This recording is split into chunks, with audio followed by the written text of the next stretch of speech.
First and foremost, I want to give my condolences and prayers to the family and loved ones of the fallen Sheriff Deputy Larry Henderson from the Hamilton County Sheriff's Office, Ohio, end of watch May 2nd, 2025. May you rest in peace, brother. Thank you for your service. God bless. And with that being said, welcome back. This is the real Nathan Daley, and this is another episode of the Crime Classroom. And on this episode, we're going to be covering this racially charged, highly politicized, controversial case out of Cincinnati, Ohio. And as we do over here, you guys, we focus on the facts, absent of the feelings. There's so much to cover in this topic, and we're not going to waste any time. We're referring to the case involving father and son. I call it two sides of the same chaotic coin that sparked up so much chaos within 48 hours. Well, let's talk about the chapters. What are we going to be covering here? We're going to break down the body cam footage. I'm going to give you my thoughts as an expert and what this looks like. The million-dollar question, was this justified? Was the car stolen? Was this gun stolen? What are the facts of this case? And was this suspect, Ryan, was he shot in the back? Did the officer see a threat? Was this lethal force appropriate? Or is the officer lying? You guys, there's so much to cover. Let's dive into the chapters and let's get into it.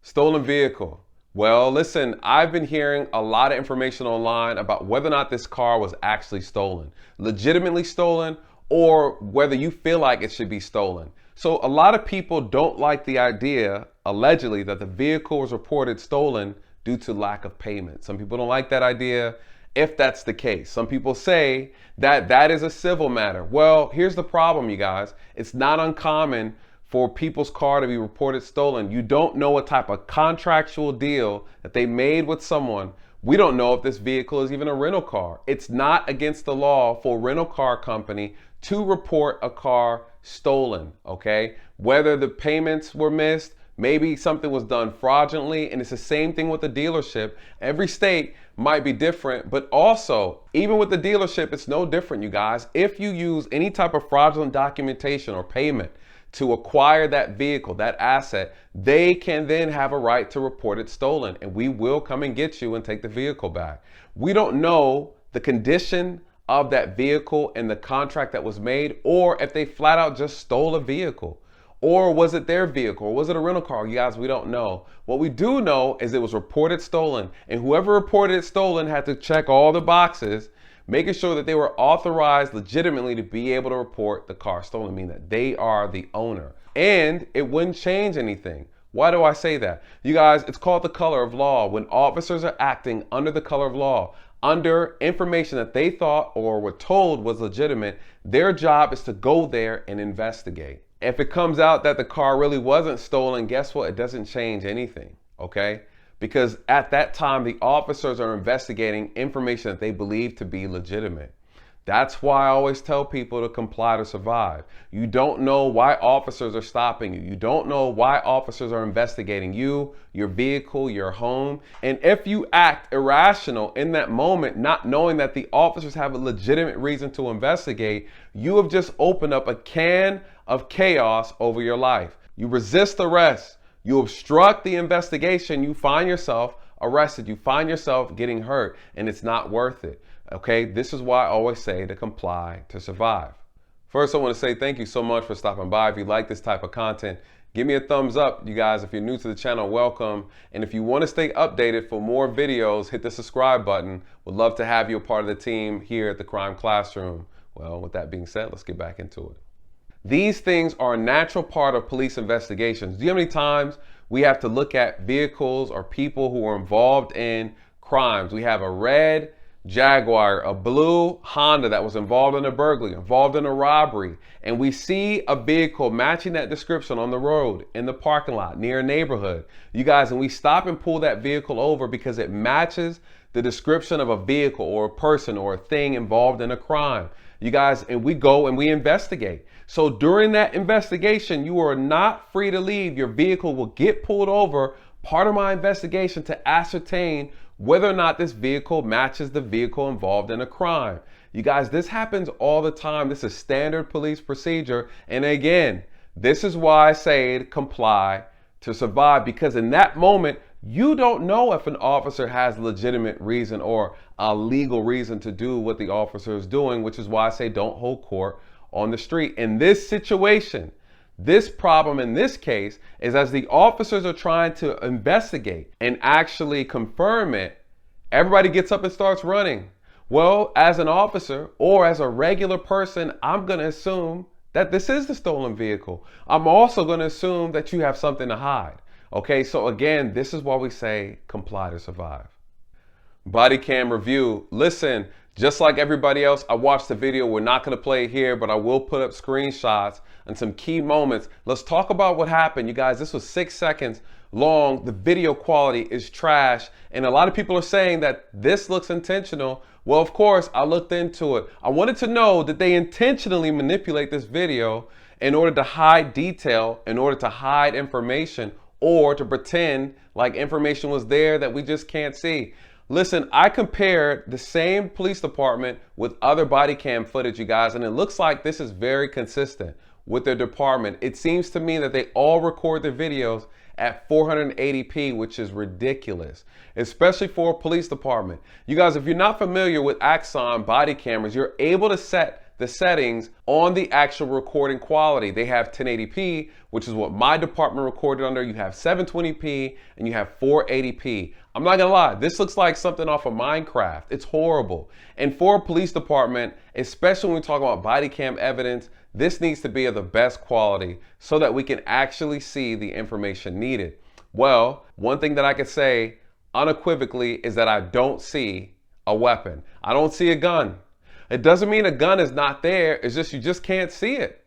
Okay, and I don't want people to get confused. The purpose of the body cam footage is so that we can oversee the behaviors of law enforcement and ensure that they're carrying out their job justly, okay, professionally, and without any type of bias. That's the purpose of it. And of course, we want to see the interaction between the citizens and the officer. All that is so important so that we can hold law enforcement accountable. And in this case, this situation happened so quickly, it's like a blur. You guys, I had to use special software to slow this thing down in order to get the images that I needed to determine whether or not this was a justified shoot or was this officer making it up. You guys, what's interesting about this case is a lot of people don't understand what officers are allowed to do and not allowed to do. In this case, there's a good chance that one, the officer is 100% telling the truth, and it could be possibly the officer is 100% lying. The problem is the most important key evidence is in the video and you can't see it. You can't see him pointing a weapon. But I think the problem with this is a lot of people don't realize is it doesn't really require a lot for an officer to use lethal force. What do I mean by that? Well, let's dive into it. Is this justified? The $1 million question everybody wants to know. We see the screenshots. This happened in 6 seconds. Let's recap what went on, you guys. The suspect drops the gun. He picks the weapon up and Ryan begins to run again. The officer alerts his partner that on the right, there's a suspect who is armed with a gun. You see the officer stop in his tracks, you guys. This is the scenario. He pulls his weapon out and he's waiting for him to clear between the dumpsters. The moment he comes out, the officer fires 5 times as he's running. Boom, the last shot, you see him hit the tree and flip over, okay? Listen, in that moment, the question is, the officer stated that he pointed a firearm at him, and we don't see that on the video. No matter how hard you try, you cannot see it on the video. There's a couple problems. The backdrop makes it nearly impossible. The body is camouflaged well and blends in well with the dumpster, with all the green in the background, the blurry lines, the clothing of the suspect. You can't see anything clearly with that backdrop. Not only that, you have this poor Minecraft quality 480p. This thing looks like something on Nintendo or Atari. You can't make out all this pixelated image. And I had to confirm, just to be on the safe side, was this video doctored and manipulated? And I looked at other videos from the same department, other encounters, shootings, and situations, and it's the same quality, guys. Poor quality. And they should be shameful because now in this moment, they're leaving all these questions. Do we believe the officer Or do we follow our instinctive gut feeling? A lot of people say, listen, the officer made it up. He's saying he pointed and you can't see any actions of him pointing a firearm as he's running. How did he point the firearm when he's running sideways? You don't see him lift his arm up. You don't see him turn this way. You don't see any of that on the video. I can't disagree. I agree 100%. You don't see any of it. But what do you see on the video, you guys? And what's required for an officer to use lethal force on a suspect? In the heat of the moment, what is an officer allowed to do? Well, the officer can do a lot. What's required before an officer can use lethal force? What's justified? I'm going to educate you guys. It's called ability, opportunity, and jeopardy. These are the three elements that an officer needs to satisfy. The suspect needs to provide for an officer to be able to use lethal force. This suspect has to be a threat and a danger to the officer or to another person. The threat has to be great bodily harm or death. Great bodily harm or death, you guys. That's the threshold. Well, what do I mean by ability? Ability simply is, does the suspect have the means to create great bodily harm or death on the officer? Well, the ability, the means, is the firearm. The suspect is armed, so he has the ability to carry out great bodily harm or death. What's the other one? Opportunity. Does the suspect have opportunity? Opportunity is in reference to the proximity. Is the suspect close enough to carry out the threat? Well, the difference with this case is he has a firearm, meaning that the distance does not matter, you guys, because he can close the distance very quickly. All right, we know how fast a bullet travels. And so no matter what the distance is, in reason, he has a gun. And with that, the opportunity is infinite. Okay, so we know that he had the ability. He had the opportunity. He was in close proximity to carry out the threat. Does he have jeopardy? Jeopardy is the last one. This is crucial. We're talking about imminent danger. Was the officer in jeopardy? Was he in imminent danger of receiving great bodily harm or death? We know he had a gun. He was close enough to use it. Was he in imminent danger with this suspect running sideways away from the officer? At what point in time did he point the firearm? We don't know.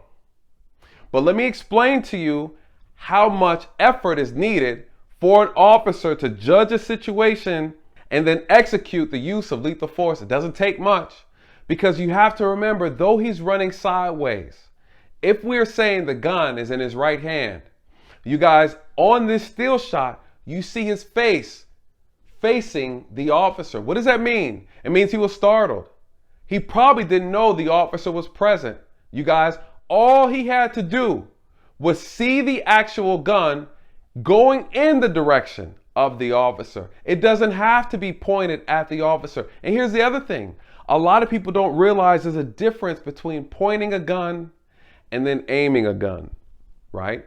Most people are looking for the gun to be aimed at the officer. An officer does not have to wait for you to aim at his head, aim at his torso before he recognizes you as a threat.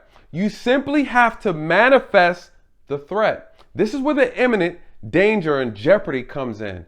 Did the suspect manifest a threat? What does that mean? He's running sideways. He sees the officer. The barrel has been turned into the direction of the officer.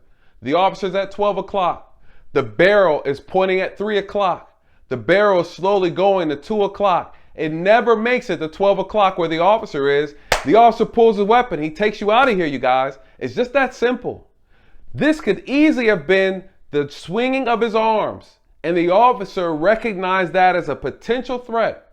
Even if Ryan had no intentions of shooting the officer, it doesn't matter. He just twisted his body incorrectly at the wrong time, and the officer saw the barrel of that gun. The gun could have been swinging up just like this from his natural stride of running. The officer sees that as a potential threat, because it takes nothing to go from here, then to here, and to here. He never would have to raise the gun at eye level to pull the trigger. This is true. We see this in old westerns where there's no effort to draw the weapon from the hip. Just a little shrug to the left and a twisting of the wrist upward, and you can launch rounds downrange at your target. You don't have to pull the gun up to your chest level, eye level to get rounds off. We see this with suspects who shoot from the jacket pocket, they shoot from the pants pocket, you guys, and they never have to raise this gun above the eye. You simply need to raise the barrel and you can shoot that gun downrange and strike your target every single time. You guys, and officers know this. The danger of that weapon in a suspect's hand at any point in time is unacceptable, which is why we say drop the weapon, which is why we say comply to survive. Because if you have that weapon during the commission of a crime, all bets are off, you guys. He's out of moves. Why do I say that? Because even if the officer who was alerted at the time as he's running, if the partner behind the suspect never told the officer that the suspect was running parallel to him on the right side, guess what would have happened, you guys? The officer would have ran in front and the suspect, Ryan, would have been directly behind the officer. What does that mean? If the suspect got behind the officer with a firearm and the officer's partner is behind Ryan, guess what, you guys? He's out of here. Listen, I would have taken him out too. If I was the officer who saw the weapon fall and I saw Ryan pick the weapon up and began to run, and my partner is chasing after another suspect, and the suspect, Ryan, is directly behind my partner, you guys, I'm taking him out of here. I'm giving him a soul bond. There's no moves that Ryan had that would have allowed him to live past this scenario. He was going to be shot indefinitely. The moment he picked that firearm up off the ground, you guys, all bets were off. All of them. An officer does not have to wait for a suspect to aim or to point a firearm at them. If the officer believes that that suspect will carry out that threat, activate that weapon, you're out of here. You're catching a soul bond. These are two scenarios that are more than likely would have happened. The first one we know happened. The second one, eventually, if the officer ran forward, Ryan got behind him, the third officer is obligated to take him out. There's no way I'm allow a suspect who's armed to run behind an officer. Absolutely not, you guys. No part of that would have ended well for Ryan. The question is the officer lying? Or is the officer telling the truth? Was this justified? Well, according to the law, if that barrel had made it around to the officer where the officer believed that he was twisting in a way, he was moving in a way that would have put him in danger, regardless of what the intent of Ryan was, you guys, it doesn't matter. It absolutely doesn't matter. And that is the problem. And this is the issue we talk about when we have suspects that resist arrest and they fail to comply with orders. You cannot take a gun and run around officers with it. There's no scenario where that's going to end well for the suspect, you guys. So is this justified? Listen, only you can be the judge of that. You don't have to like it. Yes, this looks awful, but it's a good chance it's going to be considered lawful. Lastly, I want to briefly touch on the Ryan Hinton phenomenon. You guys, what he did was unacceptable, it was unlawful, and it was inhumane, flat out criminal. I don't condone it, and I think it's very embarrassing, I think it's very insulting that we have adults who are trying to condone and justify and even push a message that this is the way we need to handle situations moving forward. Sheriff Deputy Larry Henderson had nothing to do with this case. He was an innocent person. He's an innocent victim. And it's so sad that we have people who are trying to condone this behavior, trying to incite racial tension, and want to say and uplift this man as some type of a racial hero. You guys, it's disgusting. And I think that it's time that we have a lot more serious conversations, because what's going to end up happening is that we are going to continue to push and fearmonger within the Black community that this is how we want to conduct these type of encounters. And you know what happens? All you do is create more fear on the police side, more fear on the citizen side, and we're going to have a lot more clashes of violence. Many people had issues with how the deputies swelled up the courtroom, and then the stare off that they had with Rodney. The idea that Rodney is looking proud with his head up, he's walking down and he's staring at the deputies and he's making statements towards them. You guys, people are saying, listen, he's going to be hailed a hero in jail. He's going to be hailed a hero in prison, that he did this for the culture and that he's representing black people and their frustration for years of being oppressed by law enforcement, years of being taken advantage of, years of us being killed by the hands of police officers and police not being held accountable. You guys, the police problem in this country is not a black problem, it's an American problem. Black people aren't the only ones who are victim of oppressive policing, abuse of authority, abuse of power, racism, or just flat out being unprofessional and unlawful behavior. And the moment we realize that, you guys, the moment we can actually make the law enforcement system a better system. The reality is the entire criminal justice system needs to be uprooted, remolded, and then reestablished with the citizens at the forefront being the overseers of the power that they gave the police to enforce over them.